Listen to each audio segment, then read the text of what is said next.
Well, my name is Grant, and I serve on staff here at Crossroads Church in the media department, making videos, and I also help lead our Crossroads Young Adults ministry. Shout out to Crossroads Young Adults. And most importantly, I am married to that incredibly gorgeous and anointed and talented woman of God that you saw lead worship, Megan Roback. Come on. Honestly, that's the most impressive thing about me, so let's just get that out the way. So I want to talk to you today out of Colossians chapter 3. Colossians chapter 3. You see, the church in Colossae is believed to be formed by a man who heard the teachings of Paul and then went back to his hometown and started a church based off of those teachings. And what happened was, a few years later, word got back around to Paul that some of the things being taught at this church were not quite lining up with the teachings of Jesus. And so this letter that Paul is writing to the Colossians is a correction letter. It's a letter that is kind of steering them back in the right direction. So a lot of Colossians is talking about false teachers and being aware of those. And then in chapter 3, which is where we're going to read today, Paul shifts his focus to coming against the sinful nature in which the Colossians were living at the time. Because how many of you know that God doesn't just want to save us, he also wants to change us. He wants to make us right. He wants to make us more like him and show us a new way of life. And so that's what Paul does in chapter 3. He's sort of challenging the Colossians on the way that they were living. And so we'll pick up in verse 1. It says, "If then you have been raised with Christ, seek the things that are above where Christ is, seated at the right hand of God. Set your minds on things that are above, not on things that are on earth. For you have died, and your life is hidden with Christ in God. When Christ, who is your life, appears, then you also will appear with him in glory. So put to death, therefore, what is earthly in you: sexual immorality, impurity, passion, evil desire, and covetousness, which is idolatry. On account of these, the wrath of God is coming.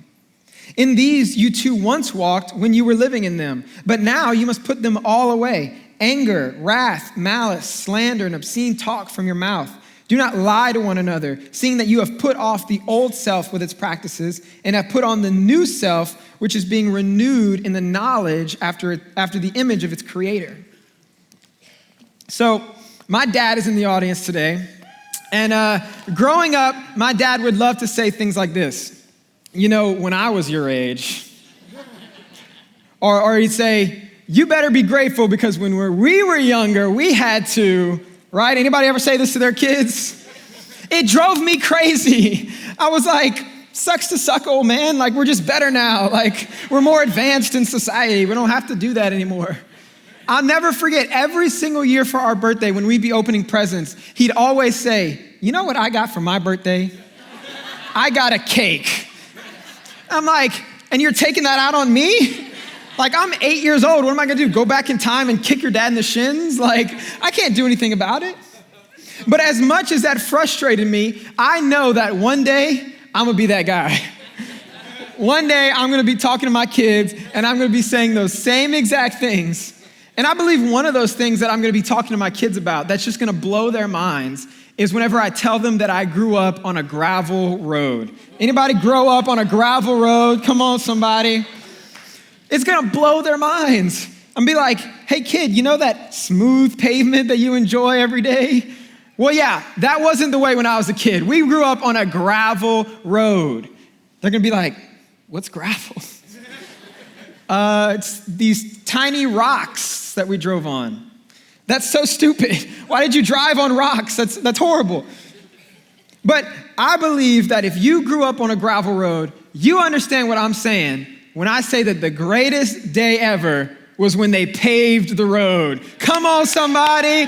That was like Christmas in our house. When the day that they finally paved the road, man, we were so excited. We could finally keep our cars clean. We could finally skate on the road. We could finally fall and not like potentially die, you know, like it was so exciting, man. The first day they paved the road, I'll never forget it. I'm running out my house. I run to the neighbor's house. I barged through the front door. Okay, maybe I didn't kick it, but I barged through the front door and I was like, "They paved the road." I was so excited. But then I quickly noticed something. I noticed that every time I walked, you heard whoosh, whoosh, And I learned something very important about pavement that day. I learned that pavement has to dry. You see, the pavement on our road was still wet. And so when I ran to my neighbor's house, I was walking into her house with wet tar on my feet, and I was squeaking everywhere that I went. And to make matters worse, when I barged through her front door, who was standing there but none other than her older brother and his best friend, laughing hysterically at me. I kid you not, they called me Sticky Feet for months. I'm like, bullies are so clever with the names, right? Sticky Feet. But it scarred me for life. To this day, if I see wet pavement, I'm having nightmares. But I learned something very important about pavement that day. I learned that in order to build a new road, you have to first rip up the old road. You see, they didn't just lay the pavement on top of the gravel.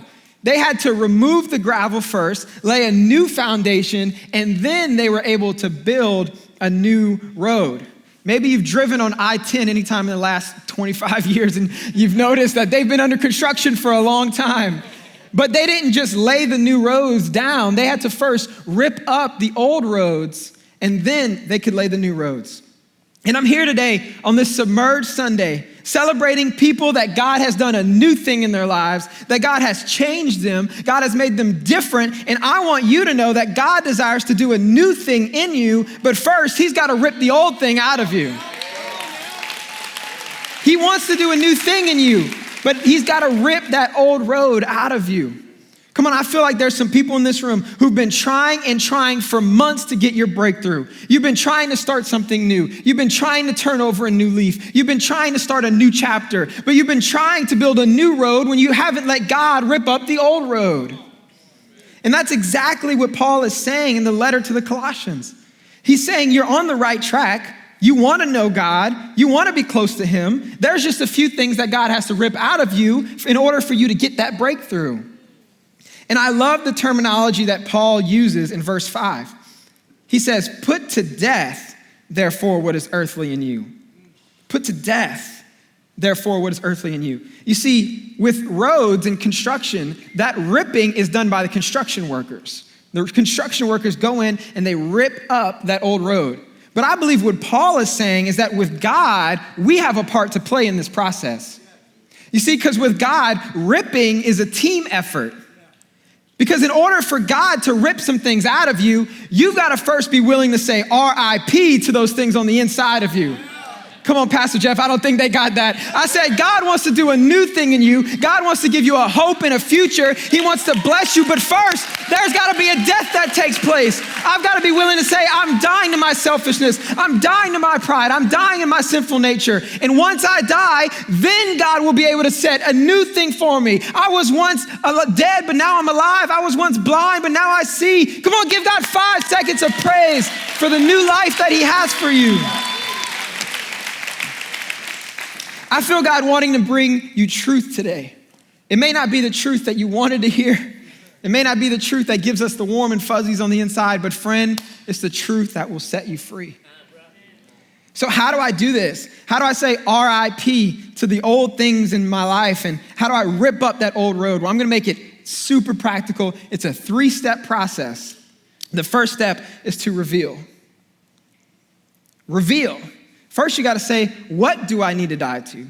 What are those things that God needs to rip out of my life? Well, I believe Paul makes it very, very clear for us in verse 5. He said, put to death, therefore, what is earthly in you. Sexual immorality, impurity, passion, evil desire, and covetousness, which is idolatry. Skip over to verse 8, he continues, but now you must put them all away. Anger, wrath, malice, slander, obscene talk from your mouth. Do not lie to one another, seeing that you have put off the old self with its practices. You're saying, Grant, what the heck? That's a lot to remember. What am I supposed to be, some perfect person who has this religious mindset and never does anything wrong? That sounds horrible. Well, let me make it even more simple. Because in verse 2, Paul simplifies it for us when he says, set your minds on things that are above, not on the things that are on the earth. You see, when you develop a heavenly mindset, the things of this earth will lose its appeal. I said, when you develop a heavenly mindset, the things of this earth will lose its appeal. You'll start to love people. You'll start to develop a heart for people. You'll have more compassion, more kindness. So what you'll find in your walk with God is that the reveal part is actually pretty easy, because darkness cannot exist where there is light. So when you've got God on the inside of you, when you have the light of the world living on the inside of you, the darkness has to go. It has no place in you. Maybe there's some Christians in this room who can testify to this truth, that you were doing just fine and dandy living your life, but the second that you said yes to God, he started to reveal some things on the inside of you that you didn't even know were there. You're like, whoa, God, I just wanted a nice life. You didn't have to go that far. So the first step is you got to reveal. The second step is that you got to remove. You got to remove. And this is the part that nobody wants to do, right? This is the hard part. Why? Because dying is painful. No one wants to die. Paul says to put earthly things to death. And this is not a fun process. It may be painful. It may make you unpopular. You may lose friends. You may have to stop doing things that you think are fun but are actually destroying you. But the removal process is essential to the rebuilding process. You can't rebuild unless you first remove. And I believe God wants to rebuild some things inside of your life today. So what happens when you try to build a new road on top of an old road? Well, what will happen is that new road is eventually going to begin to crack. Everybody say crack. It's going to begin to crack. You see, if we don't remove the old road on the inside, we will begin to crack on the outside. How many of you have been trying to do a new thing? You're implementing change into your life. You have a new diet. You have a new boyfriend. You have a new job, a new morning routine, and you're doing so well, but eventually a few weeks go by and the cracks begin to come. And you start to go back to the unhealthy eating, and the relationship falls apart, and the job starts to get a little bit too difficult. And eventually you are bursting at the seams, asking, how in the world did I get here? And it's because you revealed and you removed, but you didn't let God completely remove those things from your life. You didn't remove the old road. You didn't deal with the root of the issue. You thought the road needed a facelift, but really, it needed reconstructive surgery.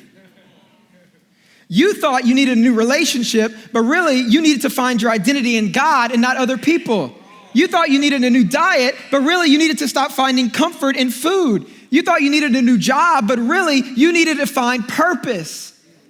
And so you end up right back where you started time and time again, because you just didn't remove. You may be asking, how do I remove? Well, I believe that first, you've got to give that thing to God. You've got to be willing to be honest with God and admit your struggles to him and say, God, I see what you've revealed in me, and now I want to remove it. But then secondly, you've got to give it to someone.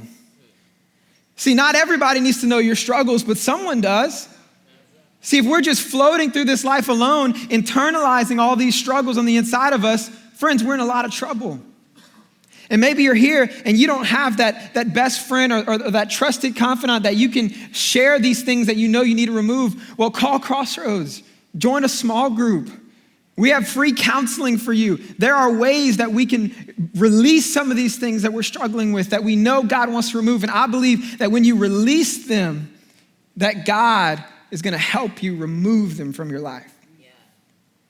See, but that's not it. Because the true key to removing something from your life is to replace it with something. And that's the third step in this process. You've got to reveal, you've got to remove, but then you've got to replace. You see, the whole purpose of revealing and removing is so that God can replace. If you're just revealing and removing, but you don't replace, you're just left with a dirt road. Imagine if they would have just taken that gravel away, but they wouldn't have laid that new pavement on our road.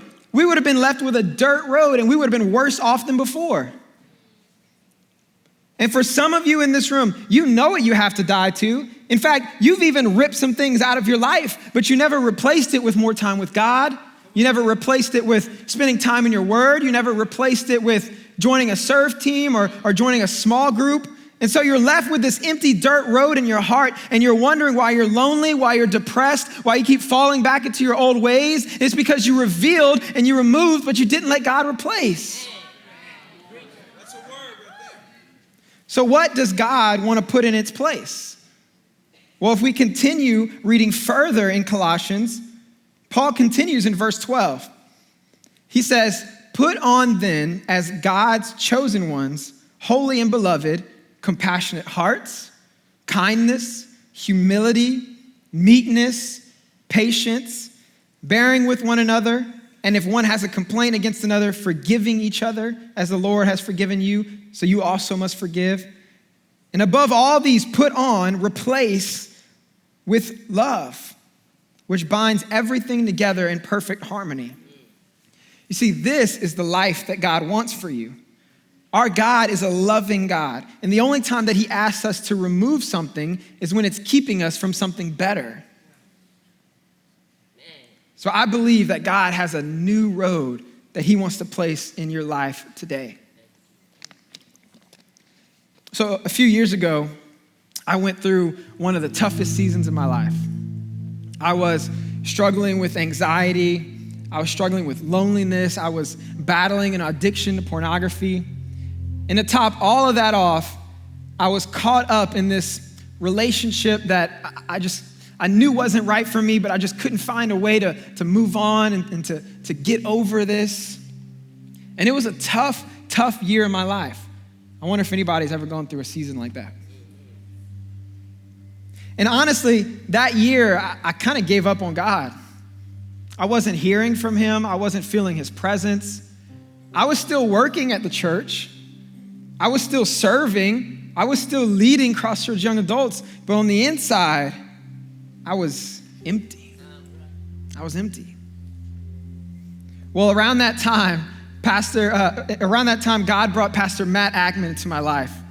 And we started to become really good friends. And I remember I would drive him home a lot. And one night I was driving him home and I was just kind of venting in the car. And I was just saying, man, something has got to change. Something's got to change. I wonder if there's some people in this room who can relate to that. Yeah. Something's got to change, man. I can't keep living this way. And I remember in that moment, Matt looked at me and he said, let's do a fast. And for the next 2 weeks, we met every morning in the student auditorium before work, and we fasted and we worshiped and we prayed before God. Because something has got to change. And I remember one of those mornings, sitting on the ground with my head in my arms, crying uncontrollable tears, yelling to God, what's wrong with me? Why can't I hear you? Why can't I feel your presence? Why can't I move on from this stupid relationship? I know that it's not for me. What's wrong with me? Why can't I move on? And I'll never forget, in that moment, God spoke to me in my authentic brokenness. He spoke to me for the first time in a year. And he said, son, you can't move on because you find your validation in relationships. You find your identity, not in me, but in the pursuit of relationships. And so all the while, I'm trying to rip up this old road, but I'm finding my identity in that very road. And so if I ripped it up, who would I even be? And from that moment forward, I got up off the ground. I left that old relationship behind me and I said, enough is enough. I am moving forward. I am pursuing God with everything. I know that life with God is better than life without him. And I will stop at nothing to pursue him and to pursue that new road. And I ripped up that old road on the inside of me. And here's the best part.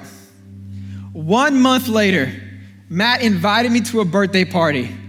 And it was at that very party that I met the woman who would eventually become my wife. No. I don't think you got it, friend. I don't think you got it. I said God had a new thing planned for me. God had a new thing that he wanted in my life. But it wasn't until I said I am dying to myself that I moved forward and God gave me the biggest blessing of my entire life. It wasn't until I finally died to that anxiety that God gave me peace. I died to that pornography and God gave me integrity. I died to those identity issues and God gave me identity in him. And I believe that there are some people in this room today that you need to say, enough is enough. I am moving forward in my relationship with God. I am ripping up that old road, and I am letting God lay a new road in me. Something's got to change, friend. Something's got to change.